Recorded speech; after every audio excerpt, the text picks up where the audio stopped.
नमस्कार दोस्तों, आप देख रहे हैं रियल क्राइम हिस्ट्री और मैं हूं आपके साथ खुर्शीद आलम। दोस्तों, इस दुनिया में प्यार की भूख, चाहे वो कितनी भी उम्र हो जाए, 40 हो जाए, 45 हो जाए या फिर 50 हो जाए, अगर प्यार का नशा किसी को है तो फिर वो कोई भी हद तक जा सकता है या फिर जा सकती है। चाहे वो महिला हो या फिर पुरुष हो, किसी भी हद तक वो गिर सकती है। चाहे उसके लिए उसे अपने घर बार को छोड़ना क्यों ना पड़ जाए, चाहे अपने पति को रास्ते से क्यों ना हटाना पड़ जाए, वो सारा कुछ वो कर गुजरती है। कुछ भी परवाह नहीं करती अपने इज्जत के बारे में, अपना खानदान के इज्जत के बारे में। और वो हर कुछ कर जाती है, चाहे कितने पैसे हो उसके पास। पैसों से जिस्म की भूख या फिर प्यास नहीं मिटती है। ऐसे ही एक कहानी आज मैं आप सभी के बीच लेकर के आया हूँ, जो कि शर्मसार करती है। दोस्तों, ये कहानी छत्तीसगढ़ की है। वीडियो में आगे बढ़ूँ उससे पहले दोस्तों, आप सभी से एक निवेदन है कि हमारे चैनल को ज़रूर सब्सक्राइब करें दोस्तों, क्योंकि बहुत सारे वीडियो मैंने डाल रखे हैं लेकिन फिर भी हमें अभी तक सफलता नहीं मिली है। तो आप सब एक अगर थोड़ा-सा प्यार दिखाएँगे तो हमें सफलता मिल जाएगी। 1000 सब्सक्राइबर पूरा हो जाएगा और हमारा चैनल भी मोनेटाइज़ हो जाएगा। तो थोड़ा-सा आप अगर कोशिश करेंगे, सब्सक्राइब करेंगे तो हमारा हौसला और भी बढ़ेगा। तो यही बस आपसे रिक्वेस्ट रहती है हर वीडियो में। हालाँकि 1000 जब सब्सक्राइबर मेरा पूरा हो जाएगा तो उसके बाद फिर मैं आप सबको ये जो बकवास कर रहा हूँ मैं, ये आपको सुनने को नहीं मिलेगा। उसके बाद मैं आपको रिक्वेस्ट मतलब नहीं कहूँगा कि आप जो है चैनल को सब्सक्राइब करें। तो सिर्फ 1000 सब्सक्राइबर की ज़रूरत है ताकि हमारा चैनल मोनेटाइज हो जाए। तो चलिए कहानी की शुरुआत करते हैं, आपका ज़्यादा समय नहीं लेते हैं। ये घटना छत्तीसगढ़ की है और ये काफ़ी पुरानी घटना है। ये करीब 2005 5 के आसपास की ये घटना है। एक प्रेम कुमार नाम का शख्स होता है, उसका एक परिवार होता है। परिवार के अंदर उसकी एक पत्नी होती है जिसका नाम अनीता होता है। उसकी 2 बेटी और 1 बेटा होता है। जो 2 बड़ी वाली बेटी होती है और जो बेटा होता है वो छोटा होता है। तो जो प्रेम है होता है वो सरकारी टीचर होता है। सरकारी टीचर था और घर पे जो है उसका काफ़ी सारा खेती-बाड़ी का काम भी था और घर से भी वो अमीर था और सरकारी टीचर भी था। तो प्रेम कुमार की एक बार जो है पोस्टिंग वो ट्रांसफ़र हो जाती है दूसरे जगह के लिए। दूसरे ज़िले में वो उसी ज़िले में मतलब कहीं दूर में जाकर के उसकी पोस्टिंग जो है वो हो जाती है, ताकि वो घर नहीं आ पाता रोज़। क्योंकि घर आने-जाने का जो खर्चा था वो काफ़ी ज़्यादा था, इसलिए वो वहीं पर रह जाता है, वहीं पर रहने लगता है। जब भी मौका मिलता तो वो हफ्ते में 10 दिन में जो भी छुट्टियाँ मिलती उसमें वो घर आ जाया करता था। उसकी जो पत्नी होती है उसकी उम्र करीब 40 साल के आस-पास होती है। उसके 2 बेटियाँ होती है, एक बेटी की उम्र अब शादी के लायक हो चुकी थी, करीब 20-21 साल उसकी हो चुकी थी। दूसरी बेटी 17 साल की थी, उसका जो छोटा बेटा था वो महज़ 10 या 12 साल का था। तो जो प्रेम कुमार की पत्नी होती है अनीता, वो 40 साल उसकी उम्र थी लेकिन अभी भी वो दिखने में काफ़ी खूबसूरत थी, काफ़ी हॉट थी और उसके अंदर प्यार का जुनून अभी भी मौजूद था। लेकिन वो बात अलग थी। तो जब खेती का सीज़न आता है तो खेती के सीज़न में प्रेम कुमार कहता है कि तुम लोगों से खेती-बाड़ी हो पाएगी या नहीं हो पाएगी, तो ऐसा करो गाँव में ही एक नौकर कर देता हूँ। गाँव का ही एक लड़का होता है, नौकर कर देता हूँ, तुम उसको रख लेना और उससे खेतों का सारा काम करवाना, ताकि बच्चे लोगों को खेत में ना जाना पड़े और ये लोग ठीक से पढ़ाई कर सकें। इसलिए तुम उस नौकर को रख लो और उसकी जो भी तनख्वाह होगी, वो मैं दे दिया करूँगा। तो अनीता जो है ढूँढती है, गाँव में ही एक लड़का मिल जाता है जो कि खेती-बाड़ी का काम अच्छे से कर लिया करता था। उसका नाम जितेंद्र होता है। तो जितेंद्र मिल जाता है, मिलने के बाद अब जितेंद्र जो है वो खेती-बाड़ी का जितना भी काम था उसका, वो सारा कुछ सँभाल लेता था। और इधर जो उसकी बेटी थी वो सब पढ़ने के लिए जाया करती थी। बड़ी बेटी कभी-कभार खेत में जाया करती थी। तो इधर अनीता घर पे अकेली रहा करती थी, यानी ये घर का सारा काम करती थी और जितने भी नौकर हैं या फिर खेत में काम करने वाले हों, सबके लिए खाना बनाना हो या फिर जो भी कुछ भी हो, ये अनीता पूरा सँभाला करती थी। और जितेंद्र वो खेत जा कर के और खेत में जितने भी जो भी काम है, जो भी और भी लोग वहाँ काम कर रहे हैं, उन सबको देखभाल करना, फिर घर आना, घर से जो भी ज़रूरत का सामान है, उसे ले जाना और लाना, यही सिलसिला उसका चल रहा था जितेंद्र का, जो नौकर उसने रख रखा था। काफ़ी अच्छा नौकर था, हर काम वो ठीक ढंग से करता था। तो अनीता को यह बात पसंद आ जाती है और अनीता अब जितेंद्र की ओर धीरे-धीरे आकर्षित होने लगती है। जब भी वो जितेंद्र को देखती, तो उसके मन के अंदर एक अलग ही जुनून नज़र आता। जितेंद्र पहले इस बात को नहीं समझ पाता है लेकिन कुछ दिनों बाद वो अनीता के अंदाज़ को देखकर वो समझ जाता है कि इसे कुछ और चाहिए।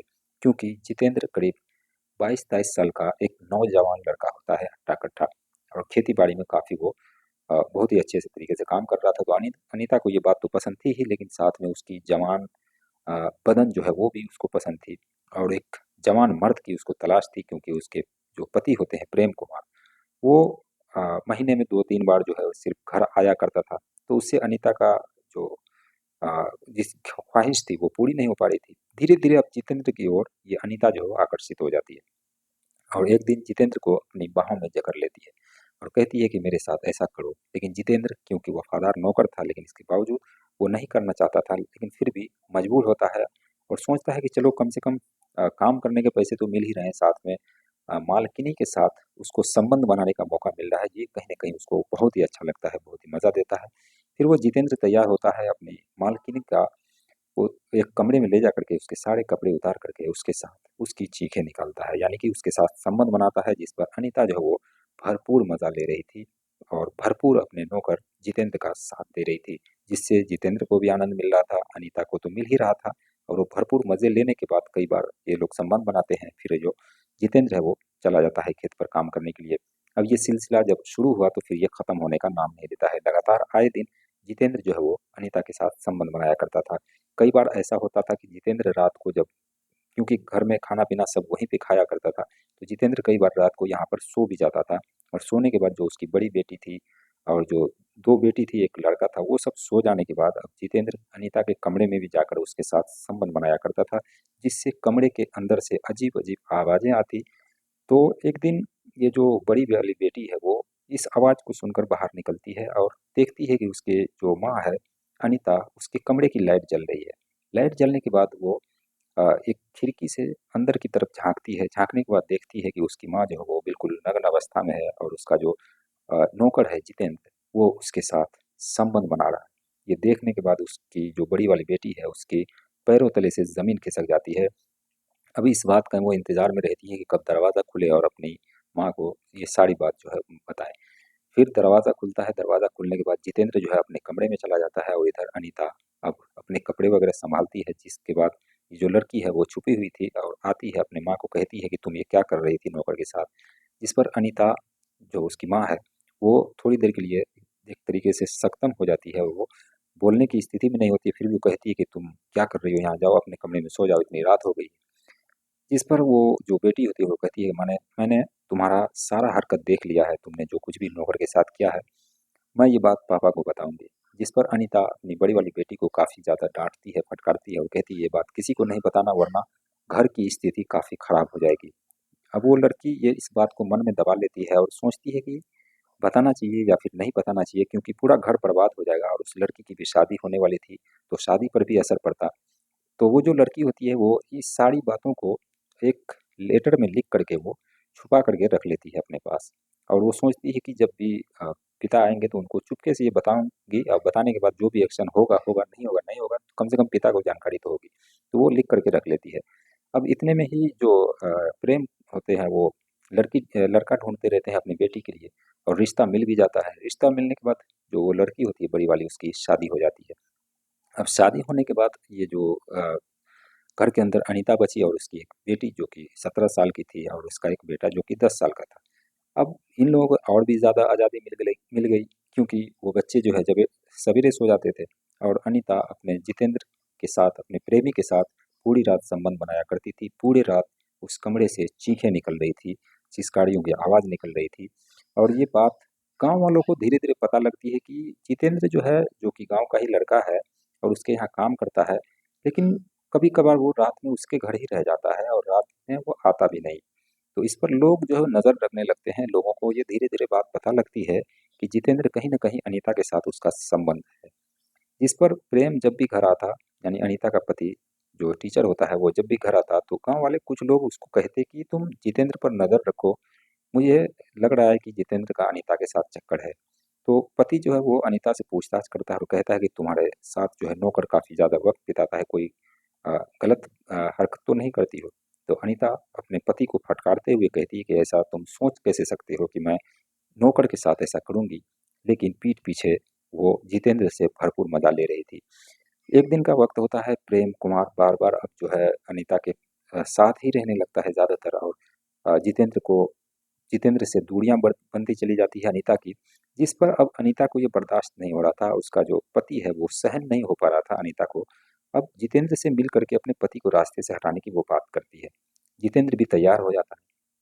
एक दिन का समय होता है, प्रेम कुमार सो रहा था रात को, अनीता भी सो रही थी। अनीता चुपके से उठती है और जितेंद्र को फोन करती है। जितेंद्र फौरन पहुंचता है वहां और कुछ हथियार लेकर के वो पहुंचता है। अनीता दरवाजा खोलती है और सीधे कमरे में जितेंद्र को लेती है। लेने के बाद प्रेम कुमार को का जो सर होता है वो जितेंद्र एक तलवार की चाकू की धार से वो सर धड़ से अलग कर देता है, जिसके बाद उसकी फौरन वहीं पर मौत हो जाती है। अनीता दूसरे कमरे में जाकर के सो जाती है। जितेंद्र अपने घर चला जाता है। सुबह का जब वक्त होता है तो सुबह में अनीता जो वो चीखती है, चिल्लाती है, लोगों को बताती है कि ऐसे ऐसे मेरे यहाँ वारदात हो गई है, हम लोगों को पता ही नहीं चला। जिसके बाद आसपास के लोग तो आते ही हैं, उनको पहले से जितेंद्र पर शक था। जिसके बाद उसकी जो बड़ी बेटी थी, वो जिसकी शादी हुई थी, वो भी वापस आती है और अपने मैके आती है और देखती है कि उसके पिता का कत्ल हो चुका है। जिस पर वो लड़की पहली बार देख कर के वो समझ जाती है कि कहीं न कहीं मेरे पिता की हत्या मेरी माँ और जितेंद्र ने मिलकर किया है। जिस पर अब अनीता जो है फ़ौरन पुलिस वाले तो आ ही जाते हैं। पुलिस वाले को ये सारा राज बताती है कि दरअसल उसकी जो माँ है अनीता और जितेंद्र उसके साथ इसका चक्कर चल रहा था और इसका सबूत भी उसके पास है। तो पुलिस वालों को ये अपना वो जो लेटर उसने लिख करके रखा था, वो लेटर दिखाती है और दिखाने के बाद पुलिस को ये यकीन हो जाता है कि वाक़ई अनीता और जितेंद्र का चक्कर चल रहा था। जिसके बाद इन लोगों को गिरफ्तार किया जाता है। इन लोगों का टेस्ट होता है तो पता लगता है कि वाक़ई जितेंद्र का अनीता अनीता के साथ जो है वो चक्कर था और इन लोगों ने ही प्रेम का कत्ल किया है। जिसके बाद इन लोगों पर गंभीर धाराओं में केस दर्ज होता है। केस दर्ज होने के बाद जितेंद्र और अनीता को जेल की सलाखों के पीछे हमेशा-हमेशा के लिए डाल दिया जाता है। तो ये थी एक कहानी दोस्तों। इस कहानी को सुनाने का मकसद किसी की भावनाओं को ठेस पहुँचाना नहीं, बल्कि आप सभी को जागरूक करना है कि प्यार, मोहब्बत जो एक अंधी चीज़ कही जाती है, वो यही अंधापन है कि मालकिन नहीं देखती कि नौकर के साथ उसे क्या कैसे पेश आना है और कभी-कभी नौकर नहीं देखता कि मालकिनी के साथ कैसे पेश आना है। इन दोनों के बीच भी संबंध बनाना आम बात हो गई है। तो ये थी एक कहानी। बाकी आपको ये कहानी कैसी लगी हमें कमेंट सेक्शन में ज़रूर बताइए। चैनल को सब्सक्राइब कीजिए। मिलते हैं नेक्स्ट वीडियो में नई कहानी के साथ। तब तक के लिए बाय बाय, टेक केयर।